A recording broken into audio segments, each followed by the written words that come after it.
choosing not to be driven into the Elysee Palace but to make a perilous walk across the snowy courtyard. The Prime Minister was clearly in a mood to take risks.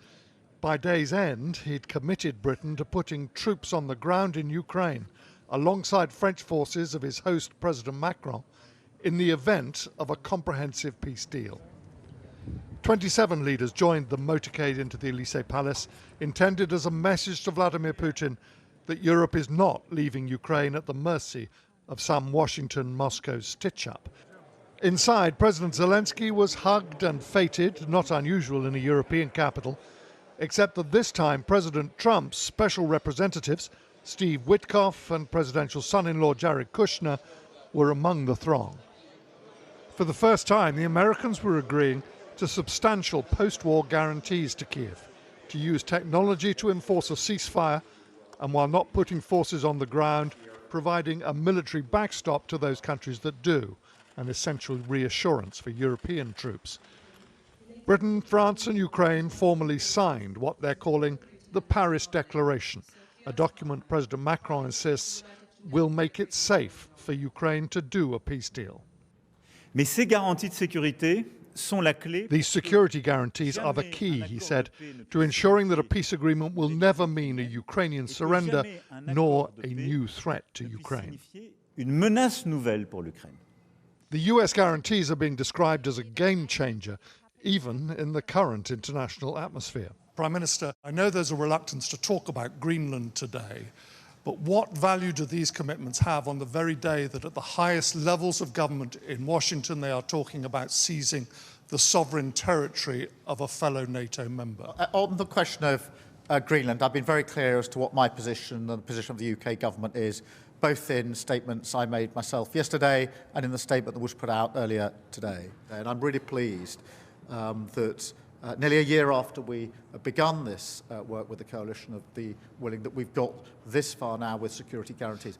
Mr. Witkoff or Mr. Kushner, if I may ask you, the commitments made today, does President Trump commit to coming to the aid of any European forces deployed in Ukraine were they to come into conflict with Russian forces?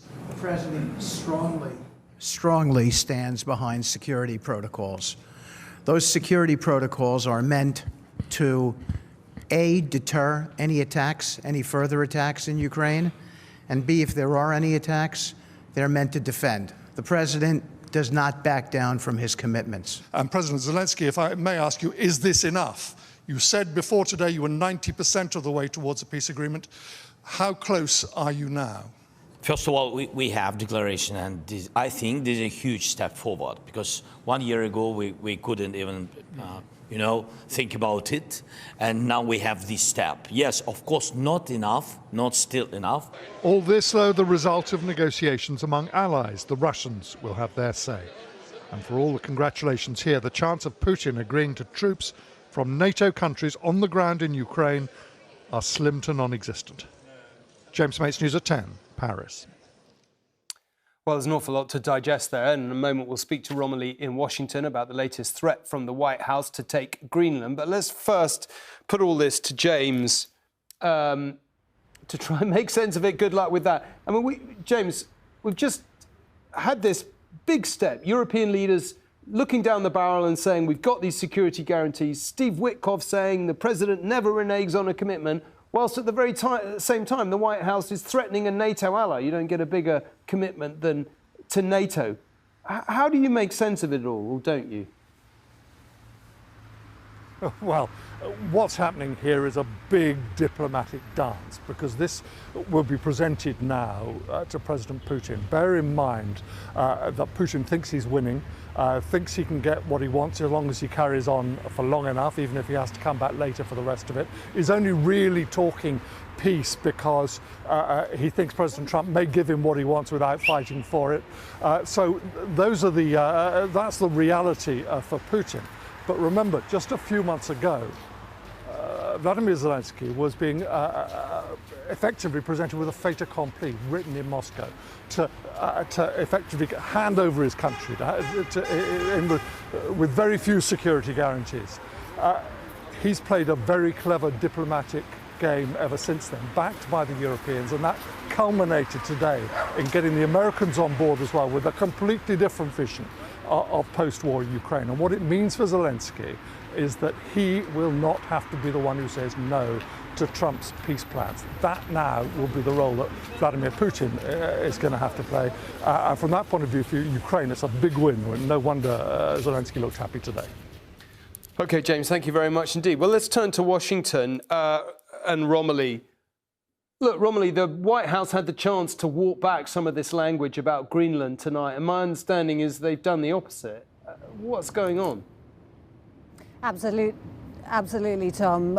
Will he actually do it is the subject of feverish speculation in European capitals and in Washington. And the White House today has done nothing to allay those fears. In fact, quite the opposite. In the last half an hour, we've had a statement from the president's press spokesperson stating that acquiring Greenland is a national security priority of the US, and that the president and his team are discussing a range of options to pursue this goal, and that utilizing the US military is always an option at the commander-in-chief's disposal. That is extraordinarily provocative, coming after the joint statement today from the Prime Minister of Denmark and other European leaders saying that it's clear that Greenland belongs to its own people and that they will defend the principles of its sovereignty and territorial integrity. But the situation in Greenland, of course, is very different to that in Venezuela, where the US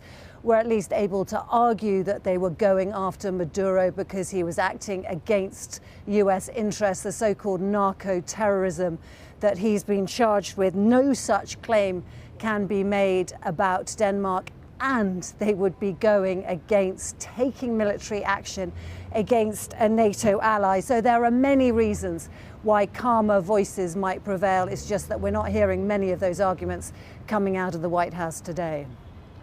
OK, Romilly, well, thank you very much. And as we've been hearing, President Trump claims America needs Greenland for its national security, which has left some Trump critics muttering, and the rest citing its mineral deposits and indeed its location. And John is here to take us through what Greenland has to offer.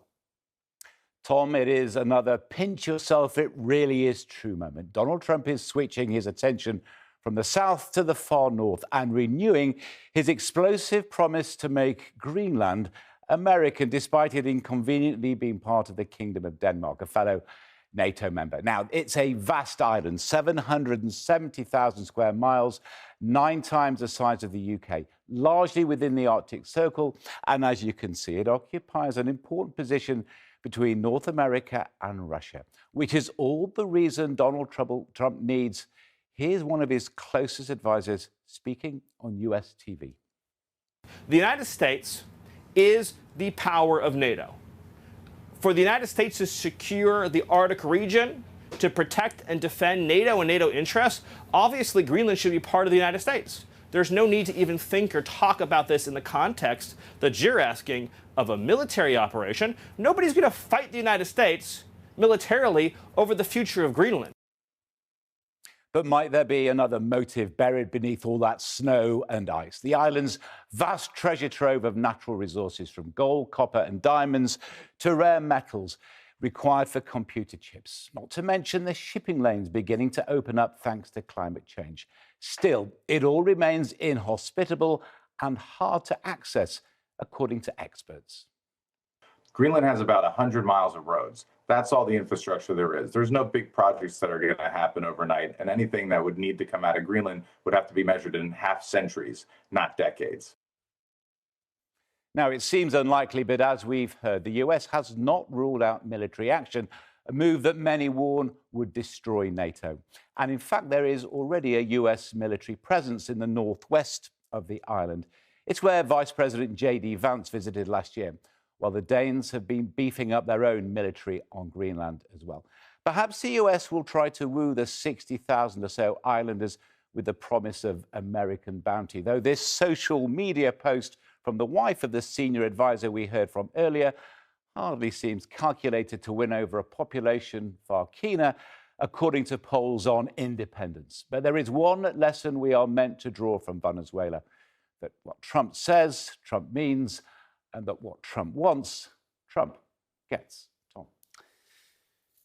OK, John, thank you very much indeed. Well, on the tortured process of working for peace in Ukraine, one man who has seen it from inside the American side is General Keith Kellogg. He was President Trump's special envoy to Ukraine. Today, in his first interview since leaving the job, he assessed for us the chances of ending the war.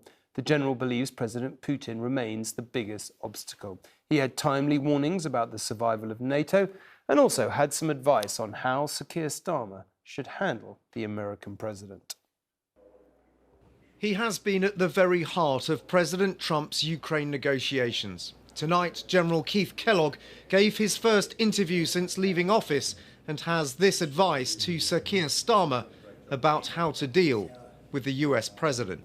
Keep pushing your viewpoint, keep talking to him about it, and as long as you keep the dialogue open, I think that's good. President Trump's an unusual individual. He will answer the phone at 3 o'clock in the morning, regardless of who's talking to him. He's got to know Volodymyr Zelenskyy during some fraught negotiations and thinks the Ukrainian leader shares common traits with Donald Trump. Zelenskyy is a hard nut. I mean, he's a tough son of a bitch. And getting there, and I remember telling President Trump at one time that, sir, he's a lot like you. And it was one of those, oh? I said, and I'm not talking about stature, Taiwan, but he's stubborn. He has his opinion. He's unafraid to say that. He knows how to use media. In his assessment, President Putin remains the main obstacle to a deal to end the war. And he thinks the Russian leader will never accept European peacekeepers. Is Russia accepting security guarantees? That's the key. That's the stumbling block. That's the stumbling block. And can we ever get past that stumbling block? Can Putin be made to I don't know. agree? I don't know if Putin keeps believing that he's winning. He really isn't. Has that message been delivered bluntly enough by Steve Witkoff? I know the president has heard that message. I know. That wasn't quite the question. The president heard the message. Is it being delivered to Putin? I believe Steve Witkoff has delivered that message. But does Putin accept that? I don't think so. Some reporting suggesting a much more pro-Russian point of view being pushed, by people like Steve Witkoff. Well, but that's it's true, because he knows Kirill Dmitriev, and he knew who the Russians were, and their viewpoint of should you be strong on Russia, should you be strong on Ukraine, where's the balance between it, and the president makes that call. And do you believe that ultimately President Putin is going to have to climb down? The only way this war is going to end is him climbing down. The Ukrainians are in the box. We've got the Ukrainians where we want them to be. We have to get the Russians to be there also. He also had this warning about the dangers to NATO from America striking a bargain with the Russians over spheres of influence. You put yourself in a dangerous position. I don't think we should give support to the Russians' grand designs. I believe if you do that, you're asking to accept the fragmentation of NATO, and I don't think you want to be there.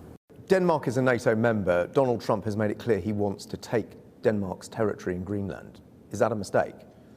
He thinks that Greenland would be better off with the United States. I'm not sure where he's going to go with it. I think that alone causes more fractures within NATO. Parting words which will resonate as General Keith Kellogg takes his leave.